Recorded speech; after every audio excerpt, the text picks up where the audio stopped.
আর একদিন পর ঈদ, রাজধানী ছাড়ছে মানুষ। মহাখালী বাস টার্মিনালে আছেন আমাদের সহকর্মী মাহমুদুল হাসান নাজিম, যুক্ত হব তার সাথে। নাজিম, বর্তমানে বাস স্টেশনে আপনি বাস টার্মিনালে কেমন লোকবল দেখছেন, ভিড় কেমন লক্ষ্য করছেন, আর বাড়তি টিকিটের দাম রাখা হচ্ছে কিনা জানাবেন। হ্যাঁ স্বর্ণা, আপনাকে অসংখ্য ধন্যবাদ। আসলে আর একদিন পরেই কিন্তু ঈদ।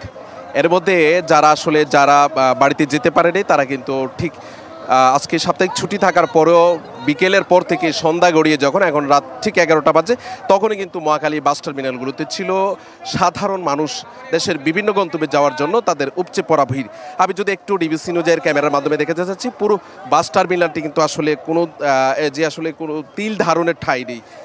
এত পরিমাণ যাত্রী রয়েছে, তার পর্যাপ্ত বাস থাকার সত্ত্বেও তাদের অধিকতর যাত্রী থাকার কারণটি হিসেবে বাস পরিবহন সংশ্লিষ্টরা বলছেন আসলে বিকেলে সাপ্তাহিক ছুটি থাকার কারণে কিন্তু সাধারণ যারা পোশাক কারখানা সহ অন্যান্য যে বেসরকারি প্রতিষ্ঠানগুলো রয়েছে সেগুলো কিন্তু ছুটি হওয়ার পরেই কিন্তু রাতের দিকে কিন্তু চাপটা বেড়েছে। আসলে দিনে অনেক যানজট থাকার পাশাপাশি তীব্র তাপদাহ ছিল, সেই কারণেই কিন্তু আসলে কেউ যেতে পারেনি। তো রাতের আসলে জায়গাটাকে নিরাপদ এবং আরামদায়ক স্বাচ্ছন্দ্য হিসেবে ভাবছে।